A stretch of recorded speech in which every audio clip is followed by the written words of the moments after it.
Good morning. Welcome to Walking Boxing. It is Tuesday, August 19th, 2025. And what a beautiful morning we have here. Look at that behind me there. Absolutely gorgeous. That is winter in the Macedon Ranges. Not like that every day, but you make the most of them when they are. Great night on Talking Boxing last night. Thanks to everyone that tuned in. The numbers keep going up every week.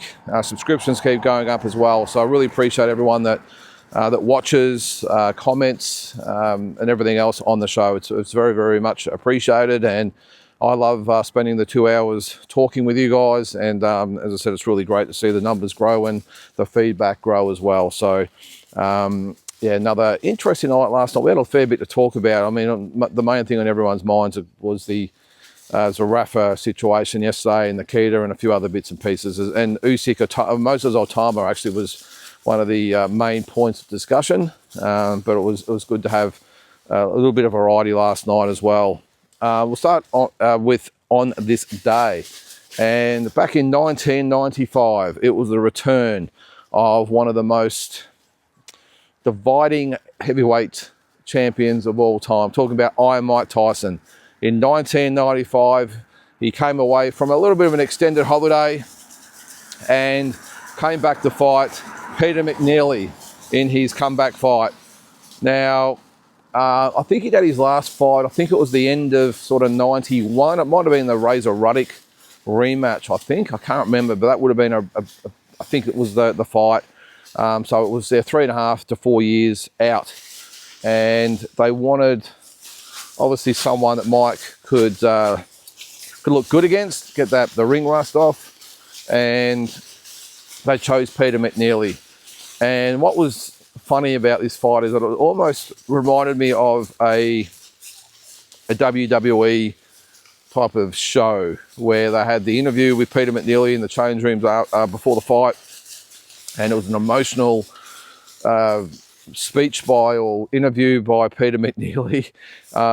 Just the whole thing just had WWE all over it. The build up to it as well, he trash talked, he did everything. And when the fight started, he came out and he went for it. He went after Mike Tyson. I'll give him full respect, by the way, that he went right after Mike Tyson, throwing bombs left, right and centre. And Mike was actually quite composed. The thing is that someone forgot to tell Peter McNeely that he wasn't a world-class fighter, and he walked straight into one of Mike Tyson's punches and pretty much ended it, and it was all over in the first round. I think the referee ended up saving Peter McNeely, but as I said, I'll give him respect. He didn't go out there and have get his easy payday and lie down or nothing like that. He went after Mike Tyson, who looked just a little bit surprised by the whole situation, and said, well, if you're going to be like that, Peter, I'm not going to have you hanging around for too long. Cop that. And that was it for Peter McNeely. But that's what happened in 1995 on this day. And look, the thing with Mike Tyson too, I mean, after this fight, he did win the heavyweight title back from Frank Bruno. I think it was a couple of fights after this one. And then I think he would beat Bruce Seldon as well for the WBA belt. Before, I'm not sure what happened with the WBC belt, but he would lose the WBA belt to Evander Holyfield a couple of fights later. And of course, that would spell pretty much the downward spiral of his career if it wasn't there already. He was stopped by Evander Holyfield, and then if that didn't sort of derail him, not that that would have, only would have been, 26 or something at the time when they fought. But the rematch definitely really, in my opinion anyway, was really what halted his career, and he never really recovered after that. The interesting thing about it all is that the comparisons to Muhammad Ali, you remember with Muhammad Ali being out of the sport for 3 years, Mike Tyson was out for nearly 4, and we really missed the best of their careers. I think we always talk about Muhammad Ali in those 3 years that we missed. Well, it was the same with Mike Tyson. So at the end of 91, he would have been 25 years old. Can you believe that? When he come back, he was 29, or almost 29, something like that. So that's what we missed out of his career. Can you imagine what could have and maybe should have happened in those years? So many big fights out there for him. Maybe, look, he was scheduled to fight Evander Holyfield, I think, in 91 before all this happened. Imagine if he had fought Holyfield back then. I just think it could have been a different story. I just think Holyfield was a little bit of Tyson's kryptonite in a lot of ways. and maybe he would never have beaten him. It's just some people will just have you measure style-wise, and maybe that was Holyfield. But imagine if he fought him then. Maybe if he fought someone like a Riddick Bowe, in those years. Lennox Lewis was around as well, of course. Imagine if he fought all those guys between sort of 92 and 95. Who knows, we could have been talking about Mike Tyson in a totally different light. I mean, he's still regarded as one of the greatest heavyweights of all time, but could we have seen him actually have a real chance to prove it against those three? I know he fought Holyfield and Lewis, of course. Don't really count the Lewis fight. It was way down the track. What was it? In 2002 or whatever. Yeah, I don't think we can judge Mike on that fight. So yeah, you just think of what we missed out on then. Holyfield, Lewis and Bowe around that era, amongst others. Maybe the rematch with Douglas, who knows? But yeah, just a shame that it happened. But end of the day, that is life. All right, on to the latest boxing news. And I suppose yesterday it all focused around, strangely enough, a press conference. Not necessarily a fight or any fight news. It was about a press conference. And I'm sure you all know what I'm talking about. It was Michael Zerafa. The main event telecast started yesterday. As like a lot of you guys were, I was watching it live. I think it was on about lunchtime or something. And the first thing that Ben Damon said, well, we have an announcement to make. And that is that Michael Zerafa will not be showing today. And I immediately thought, geez, what has gone on here? Has he had an argument with No Limit? Has he pulled out? Has he spat the chewy? What has happened? And then they proceeded, well, they interviewed George Rose, as they always do. He breaks out the Don King wig and off he goes. But yesterday he wasn't really in the mood for that, you could tell. He he sounded just a little narky, didn't really want to answer Ben Damon's questions. Just said, mate, he'll be at the weigh-ins tomorrow. Pretty much, let's move on. But Ben Damon, being the professional that he is, said, well, I'm not moving on, mate. I want an answer. And pushed him a couple more times. But George Rose didn't want to bar of it and just said, look, yeah, pretty much let's move on. And he'll be at the press conference tomorrow, don't worry. But then, of course, again, Ben Damon doing his job, by the way, because we're all out there saying, well, hang on, what's going on here? Well, we want more info. And he asked the fighters. Brock Jarvis gave his opinion, said he was pretty much a disgrace to boxing and it was embarrassment and all the rest of it. Nikita, to his credit, didn't really buy into it. He said, look, I'm just here to do my job. I don't really want to go into that. And Glenn Jennings also didn't really go into it too much. But I got a feeling that Glenn would have known what was happening. But again, being the professional that he is, didn't really go into it too much and just let it be. So I think, along like a lot of you out there, I was thinking all along, Jesus, Michael, what are you doing? You've spat the chewy over something, you can't turn up to the press conference. Pretty ordinary, mate. You know, no matter what it is, you've got to be professional and turn up to the press conference and do your job and all the rest of it. And that was sort of the narrative, because it was all one-way narrative. There was no reply, of course, but the reply came after the press conference. And the statement that Michael put out, very, very well written. I'm not sure whether Michael did it himself or someone else did it for him, but it was very well written. He just said, look, let's make this clear. I was told, what did he say, at 9:41 a.m. I was told not to attend the press conference. So he didn't. And then, of course, this has all happened. He said it's not only, did he say it's libelous or something like that anyway? It's not just insulting or something along those lines anyway. And legal action might follow or something along those lines anyway. You get the gist. So, and it's hit the newspapers again today, like I suppose they all wanted it to happen. Headline in the boxing pages of the Herald Sun this morning here in Melbourne was, legal action coming from Michael Zerafa. And look, a lot of conspiracy theories, as there always is. Was it contrived and was it deliberate to stoke up the numbers and all this sort of stuff? I don't know. Look, I said last night on Talking Boxing, I don't think so. I don't think this is something that George Rose and Michael Zerafa would have sat down and went, you know what, this is something that we might do. Hey, Michael, how about we say the Ear and O show and then you come back and threaten us and then, you know, it might spark numbers. I don't think so. I don't think people are going to look at this and go, wow, geez, just on Michael Zerafa not attending the press conference, now I'm going to buy the fight or whatever. I don't believe that. I just think there's been a bit of a miscommunication somewhere. There's always two sides of the story, remember, and they've both had their sides of the story told by themselves.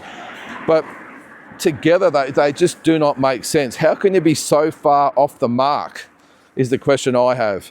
How can, like sometimes, yep, there's a little bit of difference of opinion, but the lines aren't too far blurred. In this instance here, you've got George Rose saying that Michael Zarafa just didn't turn up, refused to come and didn't turn up. And then you got Michael Zarafa saying, well, I didn't turn up because I was told not to come to turn up. It's just so far apart, it's amazing.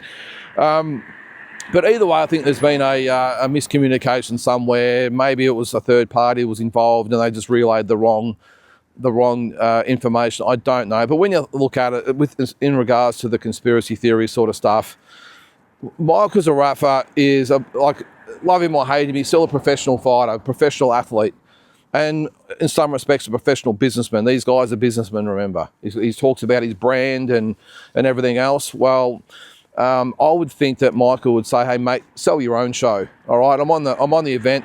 I've got a weight cut I've got to do. I've got to prepare for the fight in a couple of days' time. I've got my own things going on. I'm not going to be part of your little circus and pretend not to turn up and do that. I don't think that's Michael Zarafa's style. And just judging by George Rose's response as well, I just really get the impression that, well, he was under the impression that Michael had done him dirty and not turned up. And unless he's a good actor, I don't know. But it just looked to me that it was legit. And there was a breakdown somewhere in what was said to who. And as I said, there might have been another third party involved that the information between the two has got mixed up. But I don't think Michael Zarafa would have been party to this sort of prank or stunt.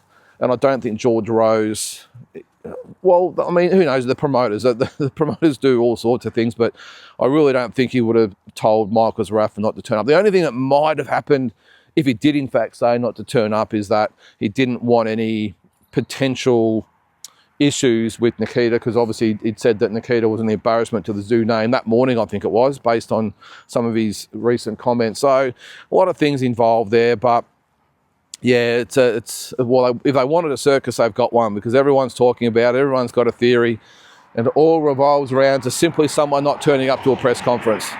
So they got what they wanted. But look, I think it'll be resolved. I mean, obviously he'll be at the weigh-in today. I'm sure that Ben Damon will make a big deal of Michael Zarafa being there. I'm sure he'll come up with a smart little remark just to maybe give a dig at Michael Zarafa. I don't think Michael Zarafa will be in the mood to play along, and because when you get to the weigh-in, this is it. This is what you train for. This is the second last stage of your whole preparation, apart from the fight, of course.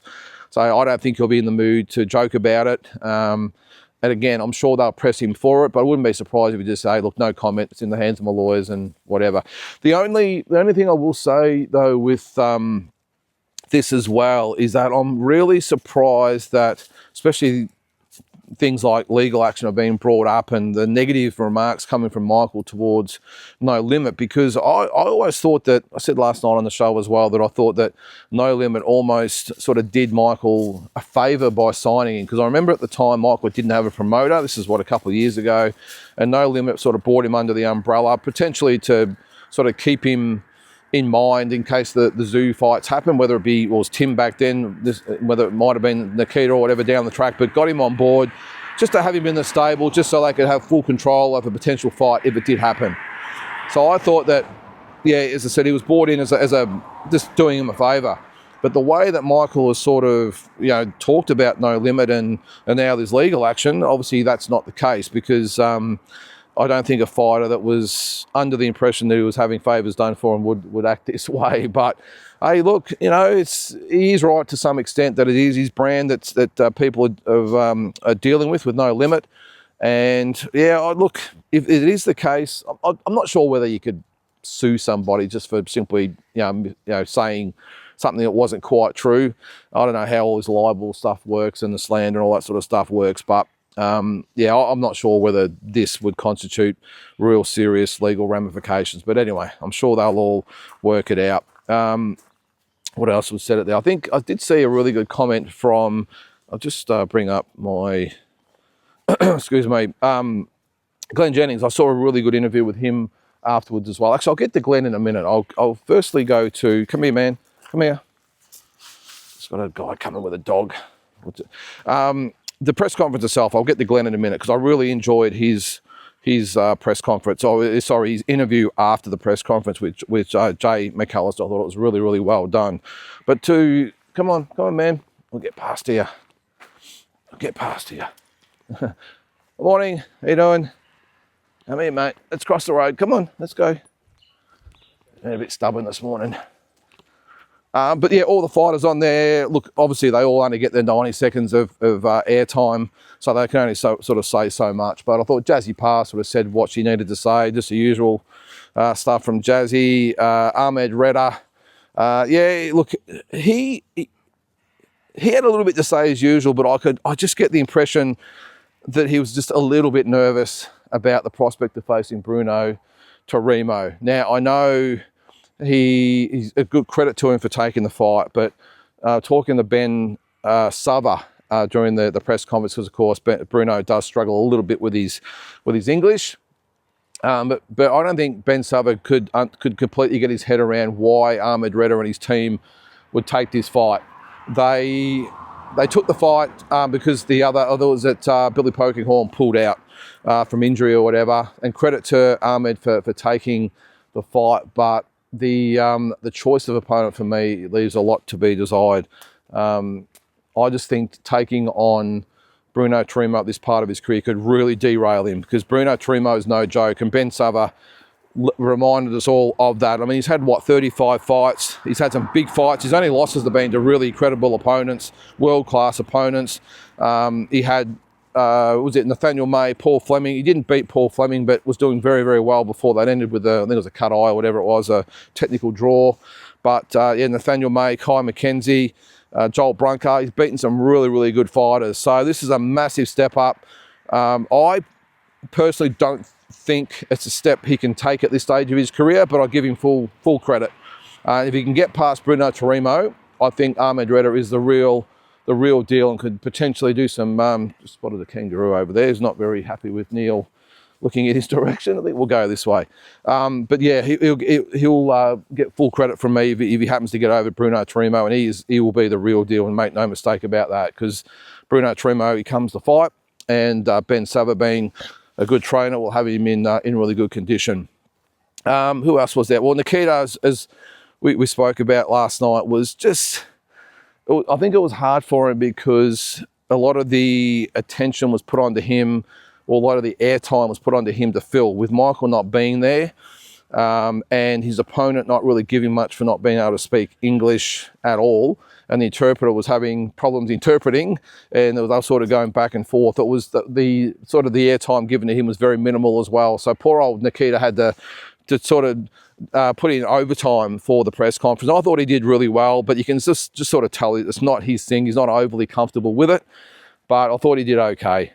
Just at one stage, though, it was a little bit odd when he sort of looked into the distance and didn't say anything for about 15 seconds. That was a little bit awkward. But apart from that, I think he did okay. After the press conference, I was really impressed with the interview that Glenn Jennings did with Jay McAllister. And it wasn't part of the main broadcast, but if you haven't seen it, check out Jay McAllister's page. Really, really good interviews he does on there. And probably for the first time I've seen Glenn get really, what would you call it, animated or a little bit fired up.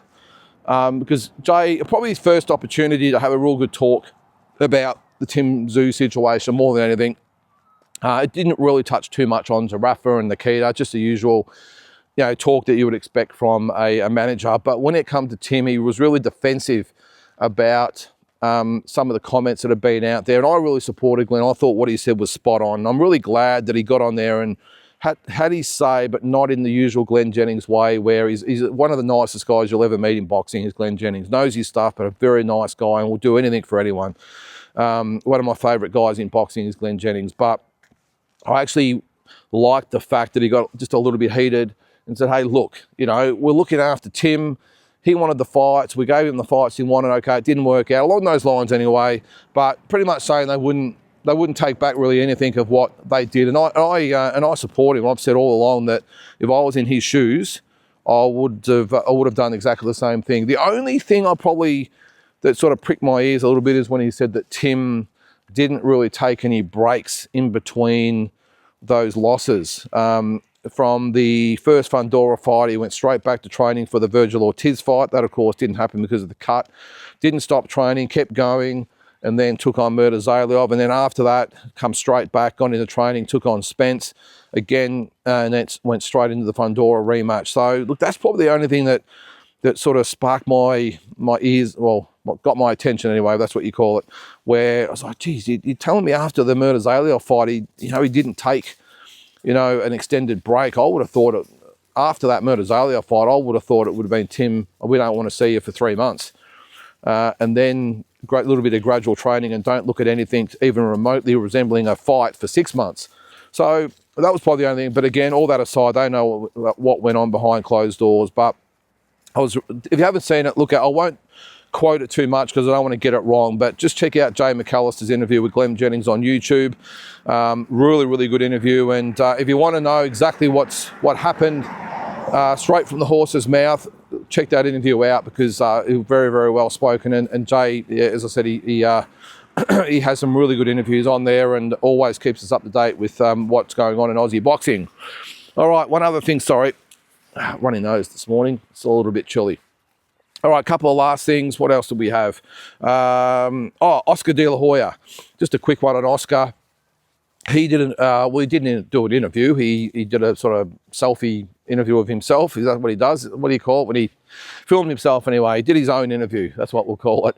Just a quick one though, where he just said, "Look, apparently they offered Xander Zayas a unification fight at the MGM Grand at the end of the year." For big money on DAZN, and he's turned it down because he wants to fight in Puerto Rico. And Oscar sort of said, I just don't get fighters of today. It's all about these things like fighting in your hometown for less money, taking opponents that don't really do anything for your legacy, and all these sorts of things. I agree. He did say he can't wait for this era to be over.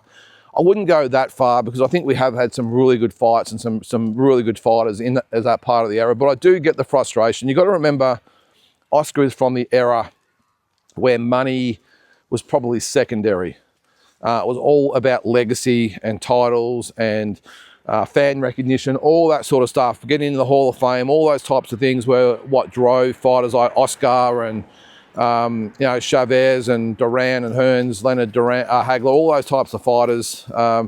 That's what drove those type of fights. Mayweather was probably a bit different. It's probably more about money, but Pacquiao's was from that cloth as well, cut from that cloth.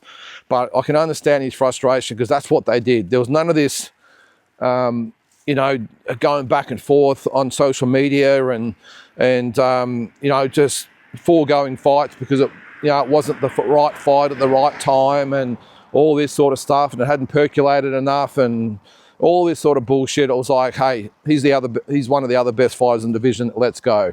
And I think even though Oscar, what did he have, 6, 7 losses or whatever it was, is still regarded and as one of the greatest fighters of all time, and a lot of respect goes for Oscar De La Hoya. And even his most ardent detractors or haters, whatever you might want to call it, really do go in the bat for him when something happens like with the Belunga fight, the Belunga sort of blow up before his last fight.